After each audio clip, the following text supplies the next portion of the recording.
les marchés financiers avec IG Markets, CFD Trading.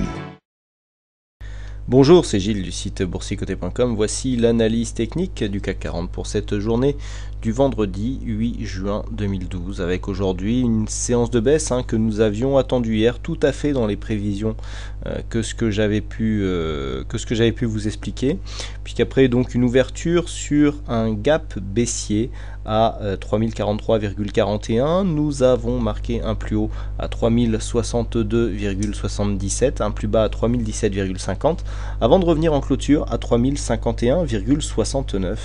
Le CAC 40 perd 0,63% sur cette séance, 19 points et demi perdus par rapport au cours de clôture d'hier. Donc on est tout à fait dans le scénario ici que je vous avais indiqué hier, à savoir ici petite montée dynamique, signe de retournement, alors qui n'est pas totalement validé, puisque on ne peut pas dire que la bougie soit fortement baissière, et donc ça va nous amener à d'autres conclusions pour la suite du mouvement. Donc ici, bougie de retournement, avec donc une ouverture en baisse, qui vient ici tester cette zone des 3020-3030 avant de rebondir. Donc on est bien ici sur un scénario pour l'instant de continuité haussière. Du point de vue des indicateurs, nous avons un RSI qui est toujours en train d'osciller en zone neutre, le stochastique qui est toujours sur un signal haussier qu'il a précédemment annulé. Au niveau du MACD, on est toujours sur une dynamique haussière qui continue à se développer. Au niveau des volumes, nous avons donc cette séance de baisse qui vient en retrait, marquer donc du point de vue des volumes, marquer une séance en retrait par rapport aux précédentes séances haussières qui étaient apparues. Donc c'est plutôt bon signe pour la continuité du mouvement, même si nous voyons ici que les volumes sont tout à fait dans la moyenne des 20 dernières séances, puisque ce pointillé ici représente tout simplement, c'est une moyenne mobile 20 jours, puisqu'on est ici en vue journalière, c'est tout simplement la moyenne mobile des volumes sur les 20 précédentes séances. Donc on voit qu'on est tout à fait dans la moyenne sur cette séance, avec une volatilité en baisse. Donc hier je vous parlais de ce scénario, on avait ici inscription d'un nouveau plus bas, on cassait ici cette dynamique à la hausse, on avait une bonne configuration technique, pas trop suracheté, on vient ici tester cette zone de 3100, on marque une bougie d'hésitation.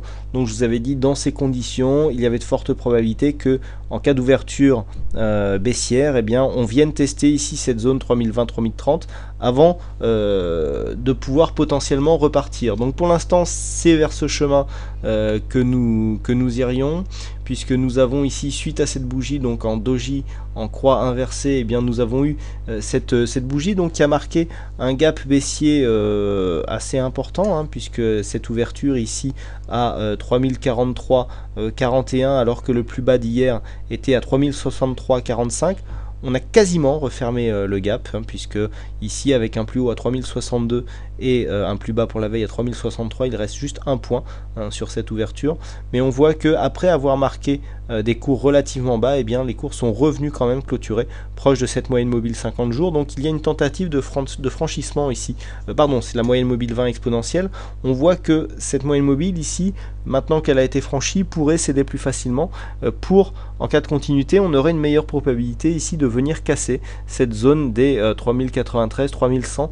Vous voyez ici cette résistance qui a nombreuses fois fait échouer les hausses du CAC, puisque les points hauts sont souvent venus se loger sur cette zone, et précédemment nous avions ici une zone de points bas. Donc c'est vraiment une résistance qui, en cas de franchissement, nous donnerait un signal assez fort. Et puis comme nous sommes en vue hebdomadaire, je vous propose maintenant une vue comme nous sommes vendredi, je vous propose maintenant une vue hebdomadaire. Alors une vue hebdomadaire assez intéressante, puisque je vais attirer votre attention la semaine dernière sur le fait que nous avions ici la bande de Bollinger qui se rapprochait du haut de cette résistance. Donc c'est assez intéressant, puisque nous avons une tentative de cassure de cette résistance baissière en rouge. Vous voyez ce trend baissier dans lequel les cours sont enfermés depuis début mars. Donc là ici nous avons cette tendance baissière qui nous a fait casser ici ce pré-support, je dis pré-support puisque nous n'avions que 2 points significatifs. On avait cru marquer un 3e point ici, et puis les cours avaient ouvert juste sur cette zone et puis étaient venus chercher un nouveau point bas. Donc là nous sommes dans ce trend, il y a une tentative quand même de cassure. Alors on ne validera pas une cassure totale puisque nous sommes sur des zones, hein, même si les tracés sont relativement fins, eh bien ce sont des zones de résistance. Il faudra vraiment créer une dynamique ici pour sortir de cette zone, pour s'en extirper. Et puis il y aura une deuxième niveau technique ici à battre, ça sera eh bien cette zone de support, puisqu'on voit que même si nous n'avions que 2 points significatifs, là on était venu se poser sur ce support avec un point bas juste sur cette zone, et on avait ouvert sur cette zone le lundi d'après. Donc on a vraiment cette zone, qui plus est avec ici les 3100, vous voyez que l'on retrouve sur la vue hebdomadaire, je le rappelle, puisqu'il s'agit tout simplement d'un retracement de Fibonacci de la tendance directe, savoir la tendance qui part ici de 2793 à 3594, eh bien nous avons cette dynamique qui nous donne un retracement des 61,8, et cette zone des 61,8 qui est très importante, qui était très importante pour le retracement ici, eh bien correspond à cette fameuse zone des 3100 que l'on retrouve sur la vue hebdomadaire.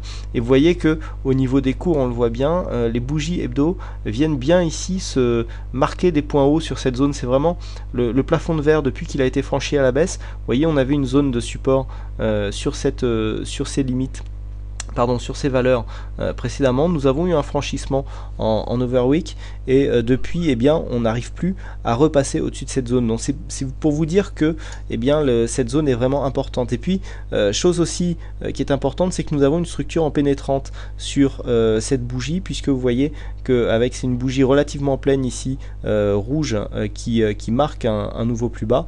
Alors normalement, il aurait fallu marquer un nouveau plus bas ici aussi sur cette bougie, mais vu l'amplitude de la bougie, et il faut que la bougie revienne ici dans le tiers supérieur de la bougie précédente, et bien cette structure est tout à fait valide, qui plus est, nous avons un plus haut que la précédente semaine. Donc nous avons ici un petit signe de retournement aussi sur la vue hebdomadaire, qui pourrait nous aider ici à sortir de ce fameux train rouge dont je vous parlais à l'instant. Donc plutôt un signe de retournement sur cette vue hebdomadaire, d'autant plus que même si RSI est stochastique, alors RSI n'est pas suracheté, par contre stochastique il est en zone de survente, et le MACD lui aussi nous apporte une donnée importante. C'est voilà, vous voyez, alors le MACD en vue hebdomadaire, il est rarement pris à défaut, et vous voyez qu'ici, même si le retournement s'était un peu fait prier, je vous montrerai tout de suite de quelle zone de cotation il s'agit. Voilà, là on a bien déroulé ici sur la phase de consolidation, et nous avons un signal de retournement sur ce MACD avec cet histogramme qui repasse en évolution positive. Alors maintenant, si on replace l'histogramme sur les cotations, vous voyez, on s'était retourné, on avait eu une première alerte ici sur cette zone avec une fin de dynamique ici, on avait continué à monter, et puis on s'était retourné sur cette zone. Je vous avais dit que le fait de casser ici, on était revenu on avait cassé le support comme une résistance, et puis on s'était écarté. Qui plus est, on avait le signal baissier qui était en cours, et bien tout ça a convergé vers la consolidation que nous connaissons maintenant. Et bien nous avons un petit peu le même scénario aujourd'hui, puisque nous avons un premier retournement avec une cassure ici de cette résistance baissière sur la vue hebdomadaire, donc plutôt bon signe ici pour ce qui est de la tendance moyen terme.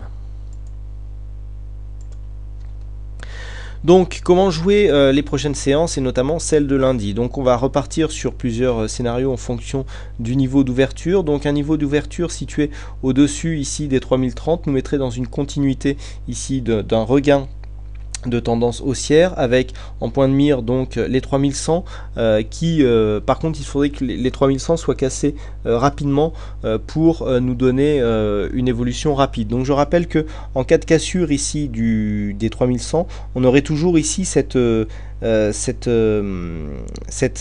tasse ici. Alors du coup on pourrait peut-être avoir une anse ici, mais peu importe, l'objectif de la figure se fait toujours sur l'amplitude de la tasse. Donc on avait calculé cette zone ici, puisque nous avons 280 points à faire, donc quasiment sur la prochaine résistance ici qui se trouve à 3292. En cas de franchissement, donc sur plusieurs semaines, on pourrait viser cette zone des 3292. Mais avant tout cela, il faudrait donc dans un premier temps ouvrir au moins au-dessus des 3030 points. Vous voyez qu'une ouverture en dessous nous remettrait dans une dynamique baissière, puisque là nous avons des plus hauts et des plus bas que les précédents, nous remettrait ici sur une phase où on viendrait attaquer les 3000 points. Et je vous rappelle qu'une attaque des 3000 points nous redonnerait un risque baissier accru. Donc ici, absolument ouverture des 3030, une ouverture au-dessus des 3060 serait nettement préférable sur le gap qui se trouve ici, puisque nous avons un double gap, il me semble, puisque nous avions un plus haut à 3065 et ici un plus bas à 3063. Donc non, là le gap est refermé. Par contre, il reste un point de gap. Donc pour le signal, il faudrait, pour conserver une bonne dynamique, ouvrir au-dessus des 3063, donc au-dessus de ce gap, pour aller directement tester les 3100. Entre 3030 et 3060, on aurait toujours une dynamique haussière possible. Par contre, sous 3030, ici entre 3000 et 3030, on serait dans une phase d'incertitude avec regain du risque baissier, donc comme je vous l'ai dit, sous les 3000 points, hein, exactement 2987. Voilà ce que l'on peut dire donc sur cette analyse technique. Aujourd'hui, c'est Ultime qui a gagné au jeu du fixing, donc bravo à toi Ultime.